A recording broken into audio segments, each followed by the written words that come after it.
salam sejahtera. So hari ini kita akan sambung lagi pembelajaran kita untuk matematik tingkatan 5 bab yang ke-6 iaitu nisbah dan graf fungsi trigonometri. So untuk hari ini kita akan pergi pada 6.2 iaitu graf fungsi sinus, kosinus dan juga tangent.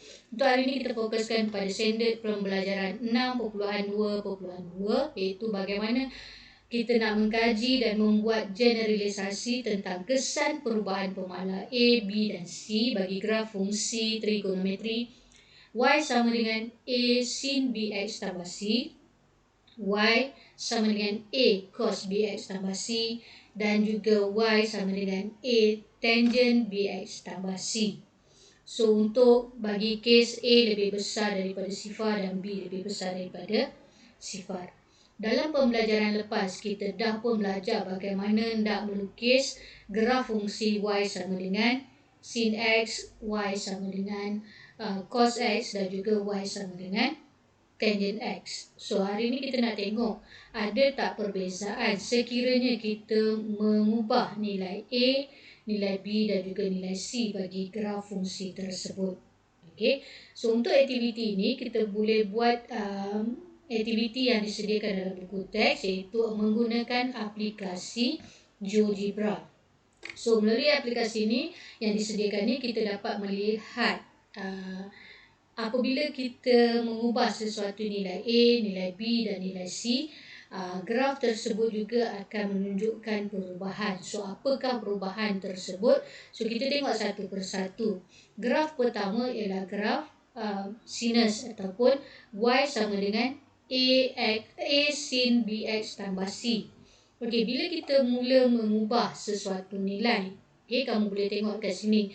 Bila kita mula mengubah sesuatu nilai B, A, B dan C, kita akan lihat apakah perubahan yang berlaku pada graf. Okey, so bila kita naikkan nilai A, okey, bila kita ubah nilai A kepada 0.5, kita tengok nilai titik maksimum dan juga titik minimum bagi graf fungsi tersebut juga berubah. Okey. Dan apabila kita mula mengubah nilai C, kedudukan graf tersebut akan berubah. Okey. Kalau kita naikkan lagi nilai C tu kepada nilai positif, kita akan tengok graf itu akan teranjat ke atas paksi X. Kalau kita kurangkan nilai C, graf itu akan teranjat ke bawah. Okey, paksi X. Okay. So bila kita naikkan nilai A, semakin meningkat nilai A tersebut, kita dapati nilai maksimum dan juga nilai minimum graf itu akan berubah. Okay, ini perubahan kalau kita ubah nilai A. Kemudian bila kita mengubah nilai B, kita akan dapati graf tersebut bila semakin kita naikkan nilai B, graf tersebut semakin termampat. Okey, kalau kita kurangkan nilai B, dia akan makin kembang. So ini kita naikkan nilai B, so dia akan termampat, rapat. Okey. So nilai A hanya mengubah titik maksimum dan minimum. Dan bila kita mengubah nilai C, kita mengubah kedudukan graf tersebut sama ada ke atas atau ke bawah. Okay, dia berubah secara menegak sahaja.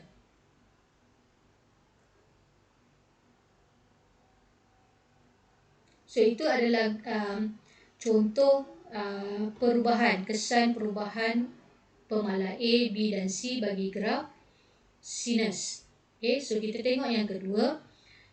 Untuk graf cosinus ataupun Y sama dengan A cos BX tambah C, sama seperti tadi, kita boleh ubah, okay, dengan aplikasi yang disediakan ini kita boleh ubah-ubahkan nilai A, B dan C tersebut.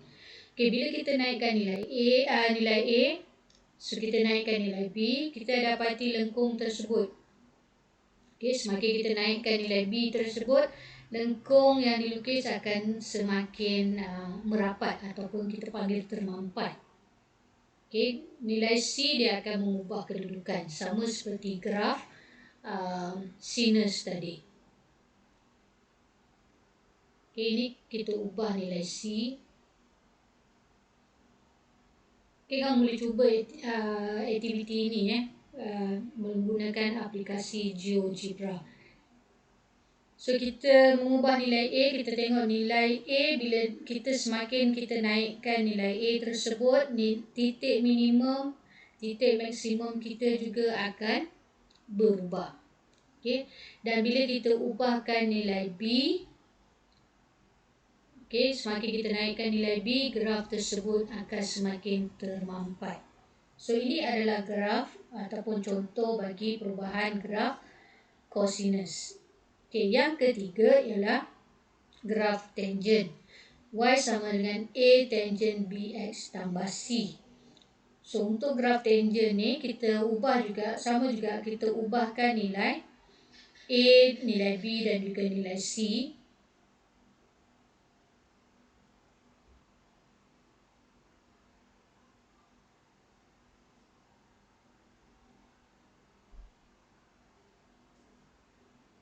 Okay, bila kita ubahkan nilai A, lengkung dia akan berubah. Okay, cuma kita tak ada nilai maksimum di sini. Okay, sama juga kedudukan C. C akan mengubah kedudukan graf tersebut.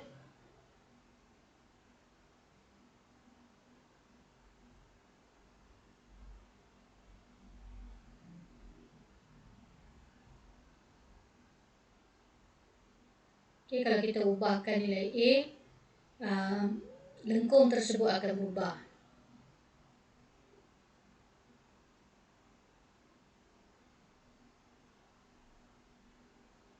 Okay, ini kita ubahkan nilai B. So macam tadilah kita akan nampak graf itu lebih merapat ataupun termampat.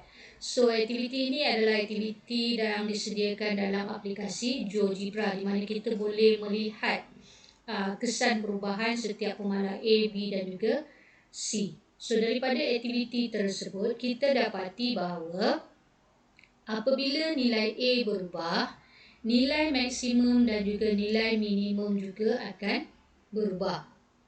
Yang kedua, apabila B berubah, graf tersebut akan termampat ataupun mengembang. Okay, dia akan jadi lebih rapat ataupun menjauh antara satu sama lain. Dan C, apabila C berubah, graf akan beranjak secara menegak sama ada ke atas ataupun ke bawah. So ini yang kita dapati kalau kita ubah nilai A, nilai B dan juga nilai C. So apa yang kita boleh simpulkan bahawa nilai A tersebut mempengaruhi amplitude, ketinggian dia. Okay, sesuatu fungsi tersebut sama ada sin, cos ataupun tangent. Nilai B pula mempengaruhi tempoh, okay, fungsi tersebut. Dan C mempengaruhi kedudukan. So ingat A untuk amplitude, B untuk tempoh dan C akan mempengaruhi kedudukan graf fungsi tersebut. So secara umumnya kita boleh simpulkan bahawa untuk nilai A, sekiranya nilai A itu berubah bagi graf sin dan juga tangent, sin dan juga cos, nilai maksimum dan juga nilai minimum juga akan berubah. Okey, maksudnya amplitude fungsi adalah A. Okey, nilai A itu adalah amplitude fungsi dia. Bagi graf tangent, lengkung graf berubah. Lengkung bentuk graf tu dia akan berubah, tapi dia tiada amplitude sebab dia tak ada kan nilai maksimum tadi. Okey, untuk B pula, kalau nilai B berubah, tempoh fungsi akan berubah. Tempoh fungsi akan berubah sama ada dia kelihatan lebih mampat ataupun berkembang. Okey. So untuk fungsi sin dan juga cos, kita gunakan tempoh dia adalah bersamaan dengan 360 darjah bahagikan dengan B. Okey, nilai B dia. Tempoh sama dengan 360 per B. Kalau untuk fungsi tangent, tempoh dia adalah 180 per B atau 180 bahagikan B. Untuk nilai C pula, C akan mempengaruhi kedudukan graf. Sekiranya nilai C positif, maksudnya graf tersebut akan teranjak C unit ke atas paksi X. Dan kalau kita ubah nilai C itu lebih kecil daripada sifar, negatif, so C itu akan teranjak C unit secara menegak ke paksi X, ke bawah paksi X. Okay, so kita tengok satu contoh. Okay, contohnya diberi pada kita satu graf, dah dilukis siap pada kita adalah graf Y sama dengan sin X. Okay, rajah di sebelah menunjukkan graf fungsi Y sama dengan sin X bagi X lebih besar dari sifar, X lebih kecil dari 360. Lakarkan setiap fungsi trigonometri berikut pada paksi yang sama. So, diberi A di sini, Y sama dengan 2 sin X. So, apa yang beza daripada graf asal? Kita tengok nilai A dia berubah. Kalau tadi A yang asal ialah Y sama dengan sin X. Tapi yang soalan ini Y sama dengan 2 sin X. So, di sini bermaksud A sama dengan 2, iaitu amplitude dia akan menjadi 2. Maksudnya titik maksimum dia, titik minimum dia akan berubah. Okay, kalau kita nak plotkan graf, kita nak nampak graf kita lebih cantik, so kita boleh mencari nilai bagi setiap titik tersebut. Okay, contohnya kalau saya ambil Y sama dengan sin sifar darjah, Y sama dengan 2 sin sifar. So, kita akan dapat sifar. Jadi, kita plot titik di situ. Okay. Y sama dengan 2 sin 90 darjah. Kita akan dapat 2. Y sama dengan 2 sin 180. Kita dapat sifar. Dan seterusnya. Okay. Yang ini hanya kita nak plotkan supaya kita dapat melukis graf fungsi yang lebih cantik lah. Okay. Sebab soalan minta kita lakarkan, bukan lukiskan. Okay. Tapi nak dapat graf fungsi yang cantik, so kita boleh kira dengan jalan kerja yang macam ni. So, Y sama dengan 2 sin 360 darjah, kita dapat sifar. So, bila kita dah dapat titik-titik ni, kita sambunglah supaya menjadi lengkuk yang cantik.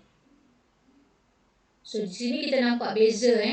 Apabila kita mengubah titik A daripada 1 menjadi 2, kita nak, A ini mewakili amplitude. So, graf kita akan naik pada titik maksimum 2, titik minimum negatif 2.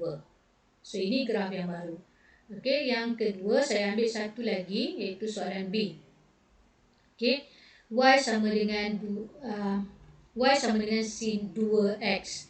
Okey, di sini diberi yang asal adalah Y sama dengan sin X. Di sini kita tengok nilai B dia berubah.